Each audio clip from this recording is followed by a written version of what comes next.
beaucoup de questions ce soir sur la table du grand journal.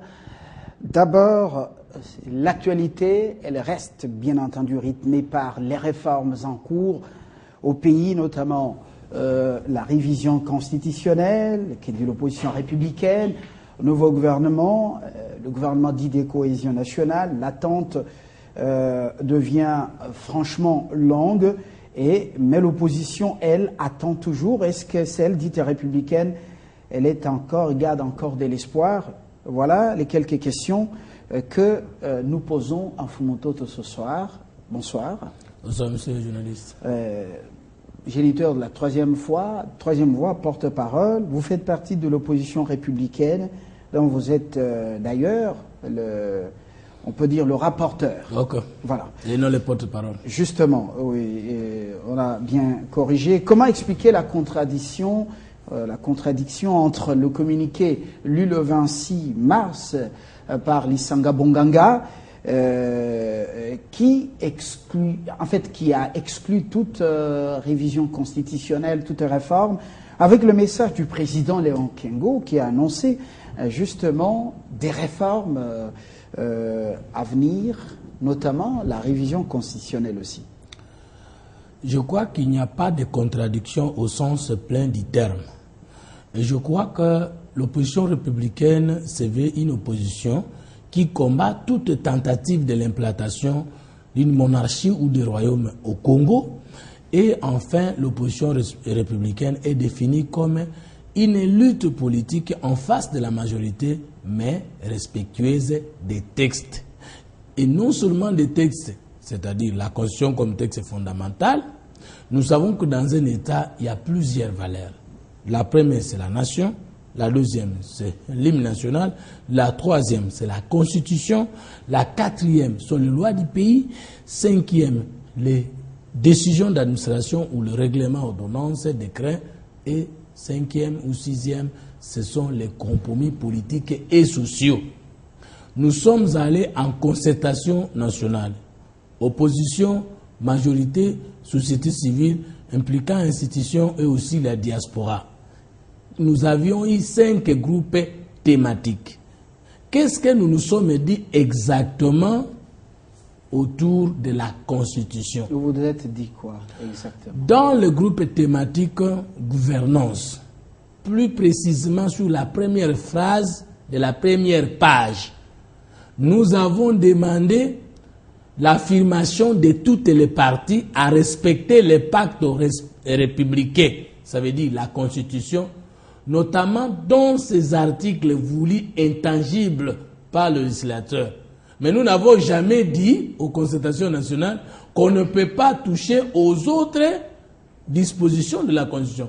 Nous avons dit qu'on ne peut pas toucher à l'article 220 et aux autres articles. Ça veut dire quoi? Ce n'est pas l'article 220 qui est verrouillé ou qui se verrouille, mais c'est plutôt les matières qui figurent dans l'économie de l'article 220 qui sont verrouillées, ça veut dire qui figurent dans d'autres dispositions de la Constitution. Par exemple, on parle de la forme républicaine dans l'article 220. La forme républicaine, c'est l'article 1er. Lorsqu'on parle du mandat, du nombre de la durée du mandat du chef de l'État, c'est l'article 70. Lorsqu'on parle des prérogatives des provinces, ce n'est pas dans l'article 220 qu'on trouve ces articles-là. Dans les concertations nationales, nous nous sommes convenus pour ne pas toucher la Constitution dans les dispositions rigides, intangibles, verrouillées. Mais nous n'avons pas dit qu'on ne peut pas toucher aux autres dispositions de la Constitution. Je vous donne quelques recommandations des concertations nationales. Parce que si vous regardez les communiqués finaux du 20 mars 2014 de la majorité présidentielle qui rapporte ce qui s'est passé à Kingakat et les communiqués de l'opposition du 26 mars à Fatima, la dernière phrase c'est la volonté de tous de respecter les recommandations des concertations nationales. Or, quand nous disons respecter les recommandations des concertations nationales, c'est-à-dire toutes les recommandations, je vous cite 3. Nous avons dit qu'il faut revenir au deuxième... Vous voulez dire en d'autres termes que la Constitution n'est pas un texte immuable, et que ce sont les recommandations des concertations nationales qui ont, on le constate maintenant, un peu très voix au chapitre. Monsieur le journaliste, moi je n'ai qu'un seul apport que j'ai apporté à la politique congolaise. C'est la force des idées et de la spiritualité. C'est mon apport. Faire la politique, agir en politique avec le savoir et la spiritualité. Et je ne ferai jamais une politique qui s'oppose à la science. Très bien, alors vous continuez. Alors nous continuons. La Constitution, c'est quoi en fait? Oui. C'est une personne qui a une bouche, qui parle, qui se définit, en disant on peut me toucher ici, on ne peut pas me toucher là-bas. N'est-ce pas? L'article 218 de la Constitution précise les conditions, les modalités, les moments dans lesquels et comment la Constitution peut être touchée. Je vous cite que l'initiative peut provenir du chef de l'État, du gouvernement, des deux chambres ou d'une fraction de la population exprimée en pétition. Ça, c'est ce que la Constitution dit. Mais seulement l'article 219 dit qu'aucune initiative de révision ne peut intervenir pendant que le pays est dans l'état d'urgence, dans l'état de siège ou pendant la guerre. Nous disons qu'aujourd'hui, on ne peut pas parler de la révision parce que le pays est en guerre. Mais nous ne disons pas qu'il existe une constitution qu'on ne peut pas réviser. Mais il existe plutôt des dispositions qu'on ne peut pas toucher et celles qu'on peut toucher. De plus, on ne peut pas, conformément à l'article 16 de la loi portant statut de l'opposition, qui nous exige de reconnaître en face de nous une majorité qui a droit de diriger. On ne peut pas reconnaître en face de lui une majorité qui existe et imposer à celle-ci l'incapacité de toucher aux dispositions souples de la Constitution. Là, exactement, vous êtes dans l'esprit du message de l'autorité morale de l'opposition dite républicaine. Il faut d'abord dire... Mais le communiqué du 26 mars, c'est un communiqué qui dit le contraire. C'est un communiqué qui est en contradiction avec le message de l'autorité morale. Alors, qui a raison? Qui il faut croire? Je ne suis pas en train de l'autorité morale de l'opposition dite républicaine ou Lisanga Bonganga qui a lu les communiqués, qui est membre de cette opposition. La Constitution, dans son article 220, dit les matières verrouillées. Les concertations nationales soutiennent le respect des dispositions verrouillées. Le président de l'Assemblée nationale, qui est membre du Sénat, Léon Kengo, est autorité morale de l'opposition, qui est aussi co-président du Présidium et du comité de suivi, n'a dit que ce que dit la Constitution et ce que disent les recommandations des concertations nationales. Et je crois que là, il n'y a pas de débat. Je vous donne 3 recommandations. Nous avons dit qu'il faut revenir au deuxième tour du scrutin présidentiel. Nous devons réviser la Constitution par rapport à cette disposition après 2016 ou avant 2016. Nous, l'opposition qui avons participé aux concertations. C'est le moment de poser la question à l'autre opposition qui n'a pas été aux concertations. Nous devons aller en 2016 avec un seul scrutin présidentiel ou bien avec deuxième ou 2 scrutins présidentiels. C'est à eux de répondre. Si on dit que ce n'est pas le moment, mais ça n'empêche pas aux gens d'en parler. Si on dit que ce n'est pas le temps, mais ça n'empêche pas aux Congolais d'anticiper le débat. Deuxième recommandation. Voilà. Nous avons parlé de l'irrévocabilité de la nationalité congolaise d'origine.